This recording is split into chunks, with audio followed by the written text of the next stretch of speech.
ضرورت سے زیادہ اچھے بنو گے تو ضرورت سے زیادہ استعمال کیے جاؤ گے۔ مجھے ان لوگوں کی پرواہ نہیں جو میرے دشمن ہیں، محتاط ان لوگوں سے رہتا ہوں جو میرے ساتھ ہوتے ہوئے ذہن میں بغض اور نفرت رکھتے ہیں۔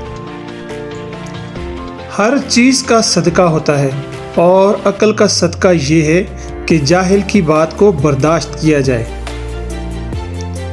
تم یہ کیسے کہہ سکتے ہو کہ فلاں شخص گھٹیا ہے اور فلاں شخص اچھا ہے، اس کا درجہ بلند ہے اور اس کا کمتر؟ یہ بات انسانوں کے طے کرنے کی نہیں ہے۔ وقت سے پہلے اور قسمت سے زیادہ کبھی نہیں ملتا۔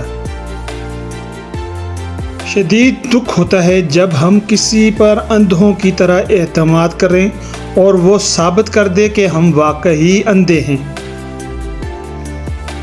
جب سورج غروب ہونے لگتا ہے تو لوگوں کے سائے بھی بڑے ہونے لگتے ہیں۔ ہم اچھا ہونے یا اچھا بننے کے باوجود کسی نہ کسی کی کہانی میں برے ہوتے ہیں۔ جس معاشرے میں سب چلتا ہو پھر وہ معاشرہ مشکل سے ہی چلتا ہے۔ انسان پریشان ہوتا ہے تو راستہ بدل لیتا ہے، منزل بدل لیتا ہے، دوست بدل لیتا ہے، ارادہ بدل لیتا ہے، لباس بدل لیتا ہے، حتیٰ کہ گھر بدل لیتا ہے، مگر افسوس خود کو نہیں بدلتا۔ انسان غیروں سے ملی عزت اور اپنوں سے ملی ذلت کو کبھی نہیں بھولتا۔ اب وقت کا تقاضا ہے کہ اپنے آپ تک ہی محدود رہا جائے۔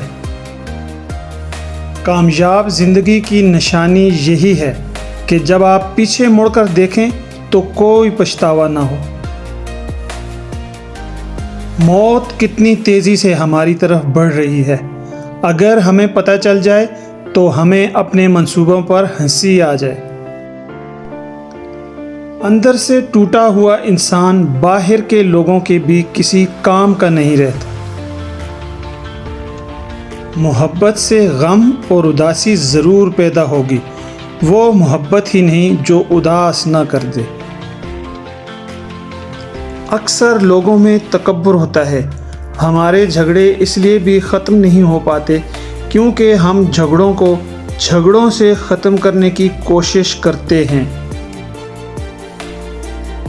کوشش کریں بات نرم لہجے میں کریں، آواز دھیمی رکھیں۔ صرف اور صرف اتنا کر لینے سے ہمارے بہت سارے مسائل حل ہو سکتے ہیں۔